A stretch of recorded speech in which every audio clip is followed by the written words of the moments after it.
આગળના સમયે એક રાજા અને આ રાજાને 3 પુત્ર. રાજાને ઉંમર પૂરી થવા આવી એટલે રાજાએ વિચાર કર્યો કે રાજા કૂડ કપટ વગરનો હોવો જોઈએ.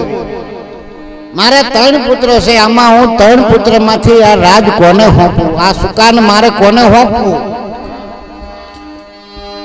આ સુકાન સોંપવા માટે મારે એવી વ્યક્તિને પસંદ કરવી પડે કે જે કૂડ કપટ ન કરતો હોય, કોઈ હારે ખોટું ન કરતો હોય. કૂડ કપટ વાળા તો ઘણા મળે, પણ આવા હાચા દિલનો જો કોઈ રાજા મને મળી જાય ને તો આ મારી પ્રજા રહી સુખી થાય. 3 પુત્રો હતા. અમે વિચાર કર્યો કયા પુત્રને રાજ આપવું.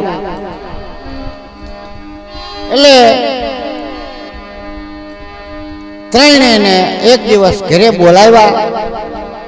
સાંજનો સમય, વાળું પાણી કરી અને રાજાએ કીધું કે હવે હું થાક્યો છું, મારે આ રજવાડું તમને 3માંથી એકને સોંપી દેવું છે. પણ હું એવા વ્યક્તિને સોંપવા માંગુ છું કે જે મહેનત મજૂરી કરતો હોય, કામ કરતો હોય. તો કોને સોંપવું એના માટે થઈ અને હું તમને 1 મહિનાનો સમય આપું છું.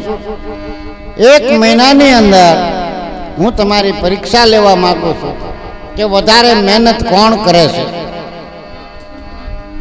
આને કીધું નહીં કે હું શું તપાસ કરવા માંગુ છું. ત્રણેયને રાત્રિએ ભોજન બાદ એક બીજ આપ્યું. એક બીજ આપીને કીધું કે આ તમારે ત્રણેયને કુંડા લેવાના છે અને એક કુંડાની અંદર આ બીજ વાવી દેવાનું છે.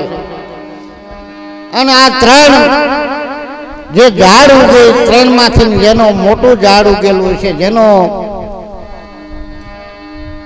જેનું ઝાડવું મોટું હોય છે, જેનો પોદો મોટો હોય છે અને જે ઝાડવું સારું હોય છે ને એને આ રાજનું સુકાન સોંપવા માંગુ છું.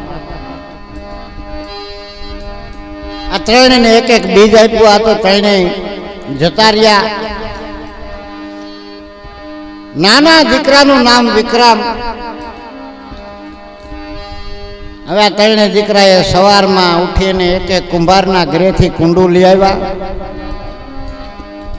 કુંડું લાવીને 3 પોતપોતાની રીતે, કોઈને કીધા વગર અલગ અલગ રીતે 3 કુંડામાં વાવી દીધા. પેલા 2 જણાએ વિચાર કર્યો કે આપણે રાજ મળી જાય ને તો બહુ સારામાં સારું, પણ વિક્રમ જે હતો ને એ તો એક સ્વાભાવિક માણસ હતો અને કોઈ હારે ખોટું કરવા માંગતો નહોતો.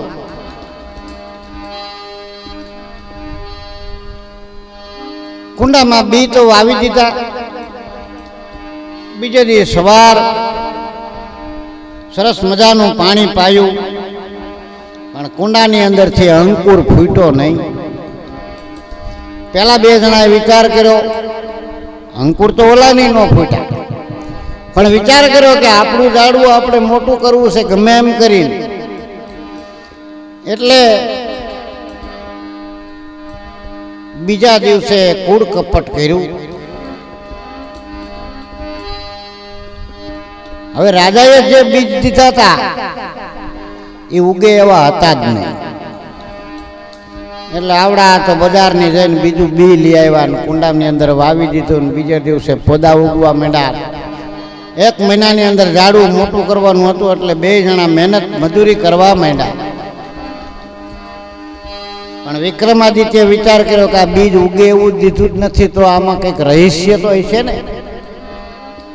જો ખરેખર એને આને ઝાડવાની જરૂર હોત તો બીજ તો સારું આપે, પણ આમાં કંઈક રહસ્ય હશે એટલે એને પોદાની અંદર કાંઈ કર્યું નહીં. 1 મહિનો પૂરો થવા આવ્યો.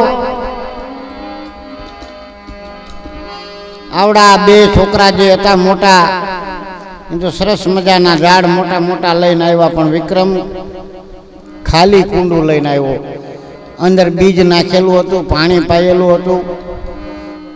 ખાલી કુંડું લઈને આવ્યો એટલે આવડા 2 દાંત કાઢવા માંડ્યા કે આમ તો પહેલેથી એવો જ છે, આને કાંઈ ખબર તો પડતી નથી, આને રજવાડાની શું ખબર પડે. ઓલા બે જણા રાજા પાસે કુંડા મૂક્યા એટલે રાજાએ એકદમ જાડવા જોયા કે બરોબર છે, કઈ વાંધો નથી, પણ મારે રાજ આ નાના દીકરાને સોંપવું પડશે. આવો મનની અંદર વિચાર કરી અને જાહેરાત કરવાની તૈયારી કરી. એટલે પેલા બે જણાએ કીધું કે બાપુ કોને રાજ સોંપવાનો છે? એટલે કીધું કે ભાઈ મેં મારો રાજનો અધિકારી શોધી લીધો છે. શોધી તો લીધો છે પણ નામ તો જાહેર કરો. આ બેને એમ થયું કે આપણામાંથી કોક આવશે, અને ખરેખર આ બેમાંથી કોઈને રાજ સોંપવાની રાજાએ ના પાડી. નાના કુંવરને રાજ સોંપ્યું ત્યારે બે જણા વિચારમાં પડી ગયા કે અમને કેમ ન સોંપ્યું. ત્યારે રાજાએ જાહેર કર્યું, ભલા માણસ, જે બીજ મેં તમને દીધા હતા ત્રણેયને એક સરખા શેકીને દીધા હતા, બીજ ઉગે એવા નહોતા. તમે જે આ કૂડ કપટ કરી અને બીજા બીજ વાવ્યા છે, બીજો બીજના ઝાડવા લઈને આવ્યા છો, બાપા અરે કૂડ કપટ કરે એ પ્રજા અરે શું કરે? એટલે કીધું છે કે રાજા રે કુડા રે જેની મરજા છે કુડી. જો તમે જ કૂડ કપટ કરશો તો પ્રજા શું કરશે બિચારી? એટલે રાજા તો હંમેશા ચોખ્ખા દિલનો હોવો જોઈએ, કોઈ યારે કૂડ કપટ ન કરવું પડે. અને આ વિક્રમાદિત્યને રજવાડું સોંપી અને રાજા પોતે જંગલની અંદર જતા રહ્યા છે. એટલે કીધું છે કે વિશ્વાસ કોઈનો તોડવો નહીં. તમારા ઉપર જે વિશ્વાસ મૂકે, એક માણસે વિશ્વાસ મૂક્યો ને આ માણસની જિંદગી તમે ખરાબ કરો ત્યારે ભગવાન તમારું સારું ન કરે, ખરાબ કરે, ખરાબ કરે ને ખરાબ.